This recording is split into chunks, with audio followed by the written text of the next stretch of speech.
और इस बीच बड़ी खबर मैं आपको बता दूं, कांग्रेस प्लस जो है महाविकास आघाड़ी जो एक बार फिर से कुछ बढ़त बनाती हुई महाराष्ट्र में नजर आ रही है। और कहां पर पहुंचा ये आंकड़ा, 7 पर पहुंच गया ये आंकड़ा आपके सामने। महाविकास आघाड़ी 7 और महायुति शुरुआती रुझानों में 5। लेकिन ये सिर्फ पोस्टल बैलेट की गिनती है, अभी जो हो रही है 8:30 बजे के बाद ईवीएम की गिनती की बात आएगी। और वहीं दूसरी तरफ आपको बता दें कि महाराष्ट्र के अंदर अभी ये जो कांग्रेस प्लस को 7 सीटें आ रही हैं, ये कहां से आ रही हैं? 3 पर कांग्रेस है, 2 पर शिवसेना उद्धव गुट है और 2 पर ही एनसीपी शरद गुट है, जहां से ये सीटें मिल रही हैं शुरुआती रुझानों में महाविकास आघाड़ी को बढ़त। और वहीं देखिए महायुति में ये 5 की 5 सीटें जो हैं वो फिलहाल बीजेपी ही बढ़त बनाए हुए इन 5 की 5 सीटों में। मतलब शिवसेना शिंदे गुट हो या फिर एनसीपी अजीत गुट हो, अभी किसी भी सीट पर रुझानों में उनका खाता नहीं खुला है।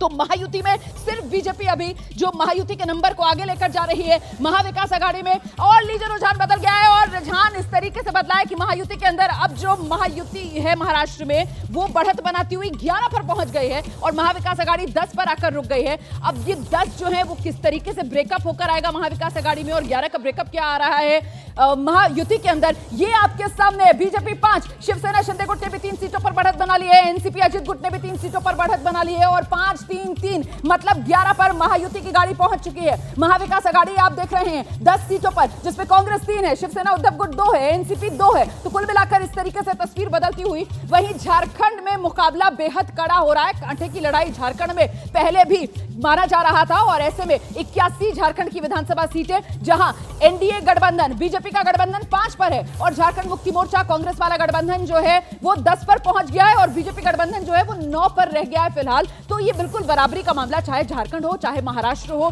दोनों ही तरफ दोनों ही गठबंधन बिल्कुल आर पार वाली स्थिति में नजर आ रहे हैं। एक दूसरे को जोरदार टक्कर शुरुआती रुझानों में देते हुए नजर आ रहे हैं। फिलहाल ये पोस्टल बैलेट है, ये शुरुआती रुझान है। क्या इसी तरीके से जब ईवीएम खुलेगी तो ईवीएम के भीतर से भी जब वोटों की गिनती शुरू होगी तो मामला इसी तरीके से करीबी रहने वाला है, इस पर हमारी नजर है। और इस बीच बड़ी खबर आपको बता दूं, मुंबई की बांद्रा वेस्ट सीट आशीष शेलार एक बार फिर इस सीट पर शुरुआती रुझान में बढ़त बनाए हुए नजर आ रहे हैं। आशीष शेलार 2014, 2019 2 बार इस सीट से जीत दर्ज कर चुके हैं। आशीष शेलार हैट्रिक जीत की लगाने के लिए बांद्रा वेस्ट सीट से चुनाव मैदान में हैं और कांग्रेस की तरफ से यहां पर जो आसिफ जकरिया हैं वो उनको टक्कर देते हुए नजर आ रहे हैं। पिछली बार भी चुनाव में आशीष शेलार ने आसिफ जकरिया को मात दी थी और एक बार फिर से आशीष शेलार बांद्रा वेस्ट मुंबई वाली सीट उस पर अपनी पकड़ बनाए हुए नजर आ रहे हैं। और लीजिए करजत जामखेड़ सीट से रोहित पवार आगे। रोहित पवार शरद पवार के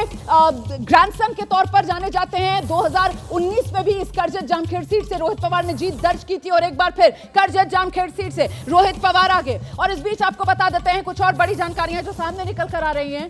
समाजवादी पार्टी जो है उत्तर प्रदेश 9 सीटों पर उपचुनाव, उसमें सीसामऊ करहल से समाजवादी पार्टी आगे।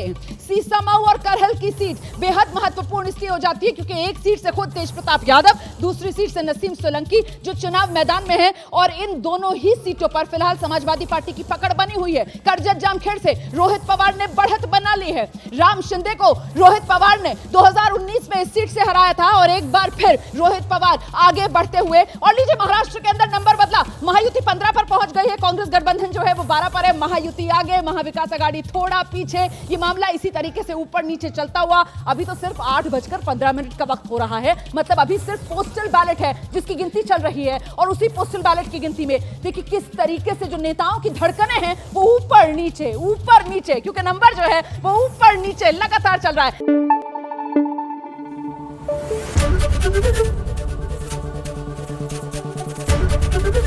एबीपी न्यूज आपको रखे आगे।